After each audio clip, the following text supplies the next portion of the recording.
Hello and welcome back to Politics Uncensored with me, Zoe Grunewald. And me, Ali Milani. So joining us now in the studio is Conor Nakkan, Senior Researcher for the Intergeneration Foundation, a research and education charity aimed at protecting the interests of younger and future generations across all areas of policy.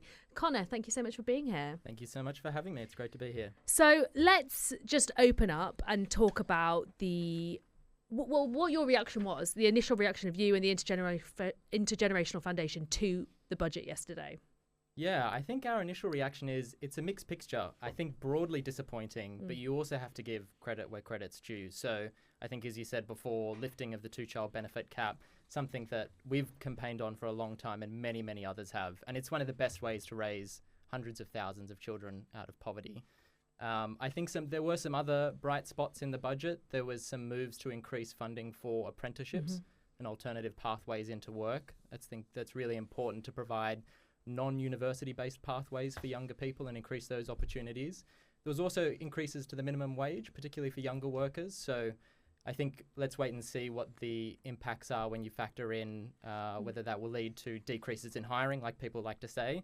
I think combined with a national insurance increase on employers, it could potentially put some pressure on employment, but it's still, for those people, it's going to be a welcome boost to their incomes. And then I think there are a few smaller measures, such as the capping regulated transport fares that were broadly quite good. And also on the taxation side as well, some of the tax measures, the increasing on taxes on dividends, on property, on savings. I think many people in this country recognise that we tax forms of unearned income so much more lightly than income derived from people's labour. So those moves were good. The mansion tax, it finally happened. I think that's another one. I think a lot of people were surprised by just how little that might raise at the end of the forecast period. And as well, the administration of that, it's going to be a whole ordeal to get all those properties revalued, and I think a lot of people will be arguing them down. But again, we think that's probably a win to get at property wealth that's accumulated. Lots of people arguing on social media this morning about whether their dear old mum, who's living in a £2 million house, is indeed poor and should be left alone by the state. I have my views on that myself, but we can get into that in a sec. Thresholds on income tax, which ultimately will affect working people. Absolutely. Many of whom are young people. Yep. I mean, what should young people be thinking looking at this? How likely are they, in your view, to get dragged into this, to be paying more tax? What are the tax implications for young people in the world of work? Well, it'll just mean less take-home pay. I think the really tricky thing and why they've gone for this and why it's a stealth tax is that people, because it'll just be taken out of their pay packets, and it's not as though their tax rates are going up, but as their kind of pay increases over the next 5 years, they'll just see less of it than they otherwise would have if the extension, if the freeze wasn't extended. So people will notice that in the less amount of disposable income they have in their pay packets. But the reason the government's done it is it's a very sneaky, stealthy way to get people to pay more money. And we know that the people who are going to be affected are middle-income earners who are going to be most affected by this at the same time when many people are struggling with rents, really high housing prices, high cost of living, already struggling to save. And so to put further pressure on younger and working people's incomes is, we think, pretty disgraceful and very sneaky from the government. Conor, can I ask, the government's this government, particularly in this leadership, is really struggling with younger voters. If you look at, Labour traditionally does pretty well with younger voters, those between the age of 18 and 24 specifically. Yeah. But it's taken a massive hit on its support base there and its popularity there.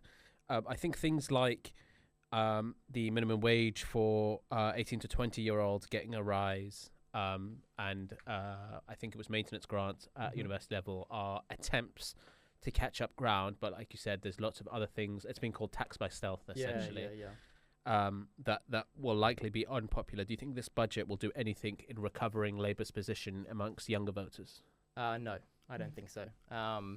I think the main thing that young people like my peers would notice is the changes they've made to the loan repayment thresholds. So it's a bit of loans, for student loans. So if you were a university student and you started between 2012 and 2022, so you're on a Plan 2 loan, previously the amount of money that you would earn when you would then start repaying your loan at 9% would increase over time with inflation.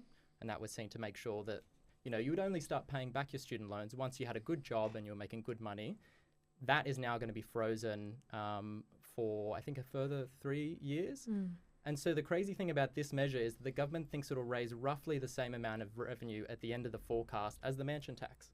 So you're getting graduates whose incomes are being squeezed, who are providing extra revenue for the government to the same order as people with who are going to face the liabilities for the mansion tax. So I don't know how that's fair. And certainly in the people that we speak to, people are outraged about this, retroactively changing. You've agreed to a loan under certain terms.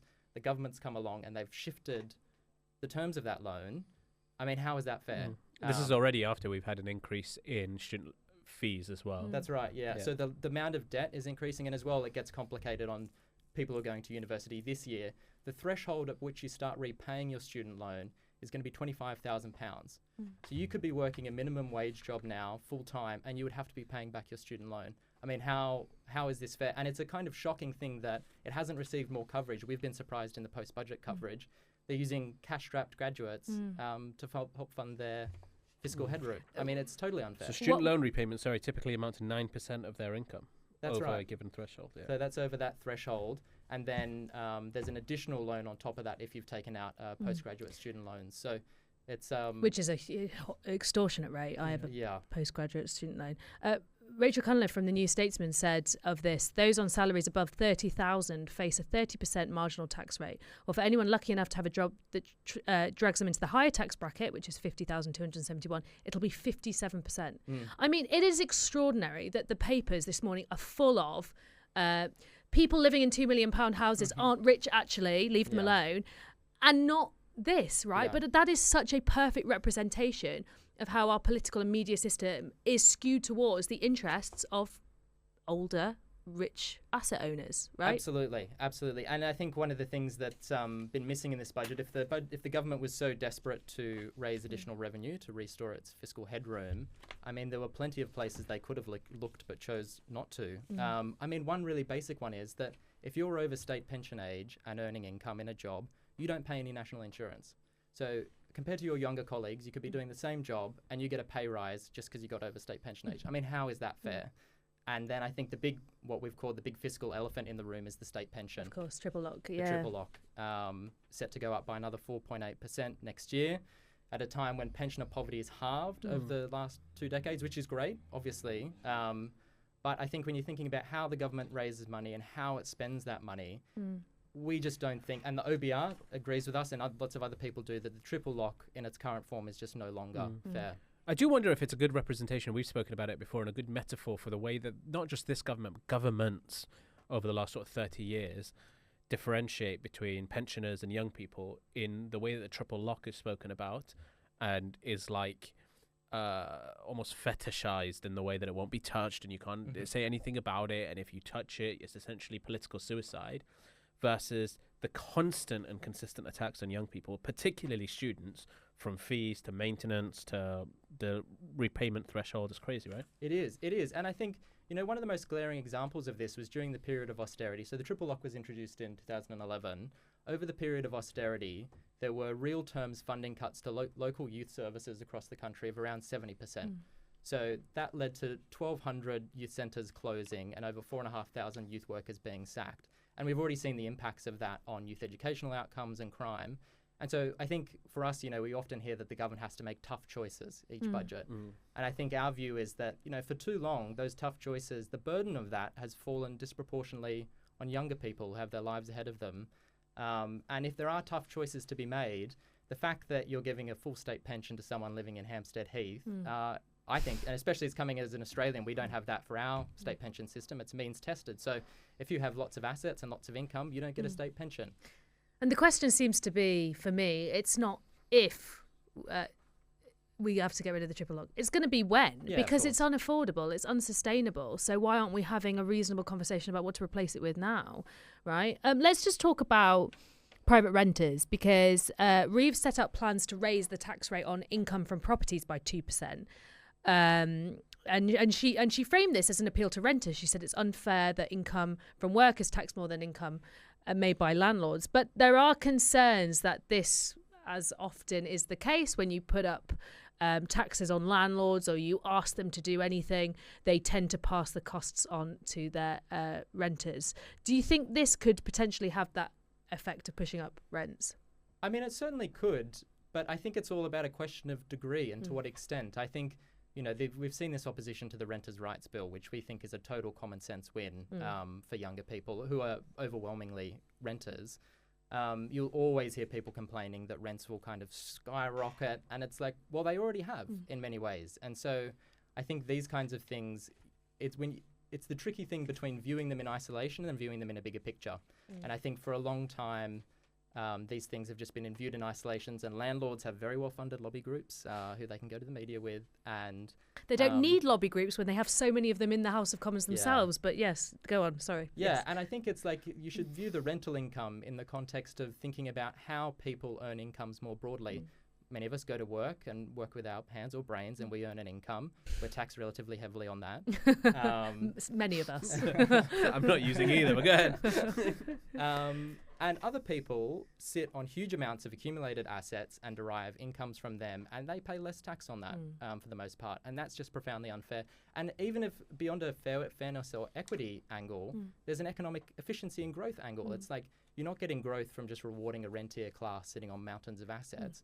What you need for growth is people working, being willing to innovate and work hard. So pensioners and landlords don't pay national insurance, correct? Yes. Yes. Would it have been a better move to abolish national insurance and hike up income tax and make it an effective tax cut for workers, but a tax rise for pensioners and landlords who can bear more of the financial burden? It's a complex exercise. I think that's something that a lot of people in the tax policy space have long been calling for. It's weird. National insurance is a weird additional tax. It's not fully contributory. Our national insurance now goes to paying current pensioners. There's no money put away when you pay your own national insurance.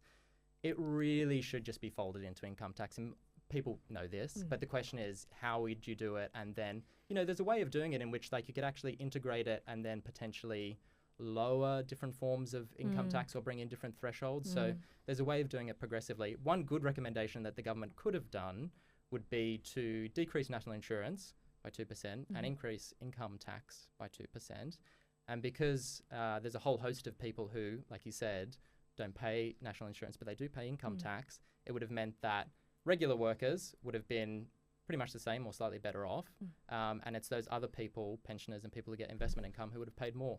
Obviously, the Chancellor, I think, got cold feet on that one. Didn't want to break the manifesto. As we say, the political system is very much tilted in favour of those kind of the asset holders, I guess you could call them.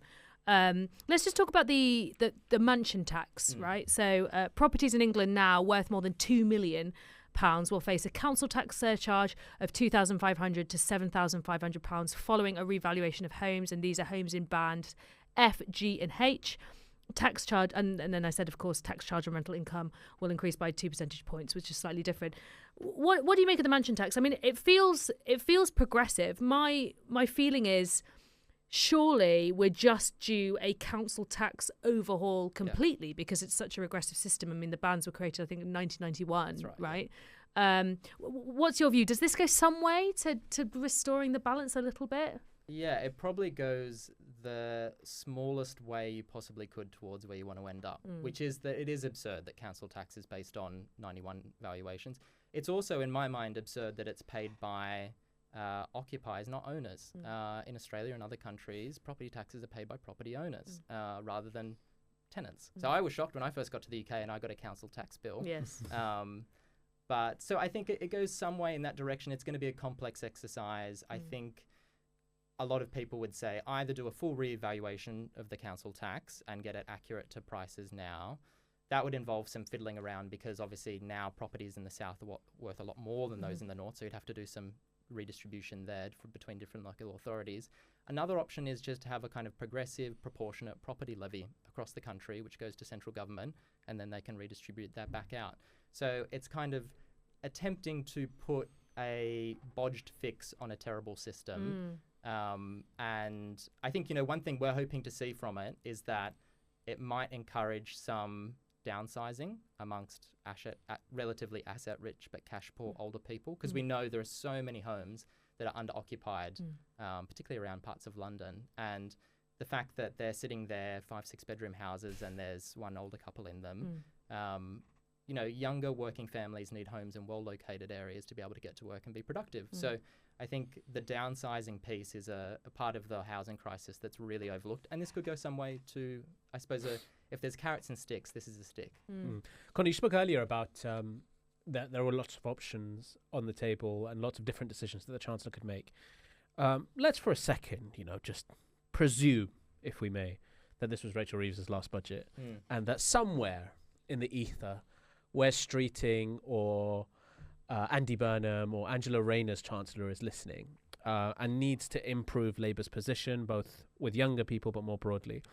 And they've just hired you as senior advisor to the future Chancellor. I'm honoured, yeah. It's a big, you're going to get taxed a little bit more, I think, based on that. What different decisions would you advise them to make? What are some options that were on the table that Rachel Reeves chose not to take? Yeah, well, I think if they want a model, look to the Australian Labor Party. Obviously, we have compulsory voting in Australia, so there's a lot more millennials and Gen Zs who were voting in the last election. And better accents. And what did the Labor government do? One of their key policies was to cut all student debt by 20% because they knew that over half of the voters at that election with compulsory voting were going to be young people. So they cut student debt by 20%. In the UK, you know, something that we're thinking about is reducing the repayment rate for graduates. So instead of being 9%, why not make it 5%?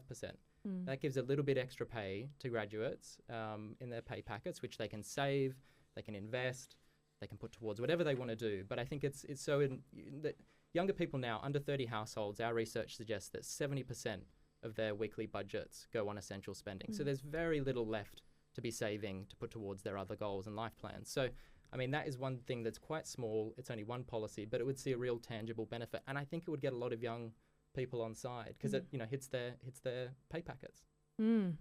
I'd vote for you. What about just something that another thing that occurred to me? What about a stamp duty holiday for those downsizing? Yeah, is that feasible?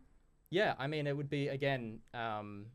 What you would want to do is make sure that it's not just a big cash handout to a lot of already older, richer boomers looking to downsize. But there are certainly ways to do that to make it, and that would be something that would be probably a nice carrot you could dangle there. I also think there are things about, you know, maybe investing more in suitable alternative accommodation. That's one thing that older people say is preventing them from downsizing, is that they don't know where they would want to move to. So, I mean, certainly on the stamp duty side, stamp duty is the worst tax. I mean, you'll get economists say this all the time, that it just clogs up the housing market. It makes people move less than they otherwise would have. And it's a very distortive tax. So less stamp duty would probably be a good thing.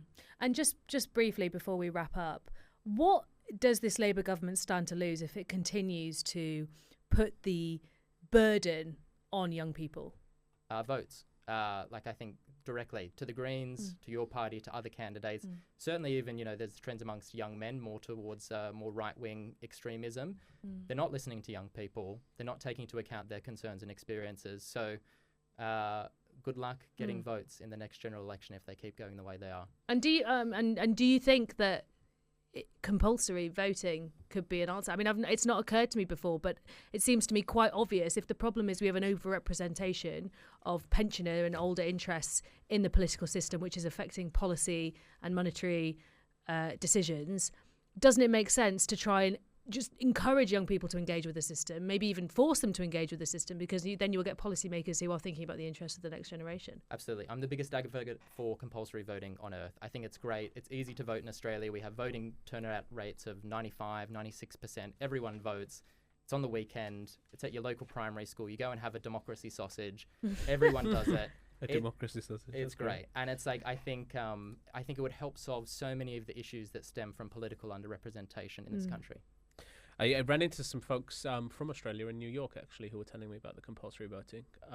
We were and the sausage? Yeah, we were just sat at a cafe, and they I had their accents. I was like, "Where are you from?" They said, "From Australia," and they started telling me, but they didn't tell me anything about sausage. No. But fun fact, the Politico journalist was in the table next to us, and then ended up writing an article about us without us letting them know. No, yeah. God, they're everywhere. Yeah, the sausages or the the sausages and the political journalists. Conor, thank you so much for joining us. That was super enlightening, super helpful, and I really do have to plug the work of the Intergenerational Foundation because you guys are doing really important work highlighting the interests of younger and future generations across all areas of policy. So thank you so much. And you have a great name, Intergenerational Foundation. Yes, I like that. yes, Thank you. fantastic. Thank you so much. That is it from Politics Uncensored UK. Politics Uncensored today. Ali, I've lost my last line of script. Join us next Thursday at 5 p.m. here in the UK, where we unwrap the week's political talking points. You can stay up to date by following the show at Politics Uncensored UK on social media. Oh, sorry. On I social came media? Too early. See, I thought I'd know this by memory. Yeah. And you can probably follow me at Zoe Grunewald. But not on X. Not on X, no. If you've missed any of today's show, you can listen back and catch up at FUBARradio.com or via the FUBAR Radio app. Download it from your app store now. Thanks for listening. See you next week for another episode of Politics Uncensored.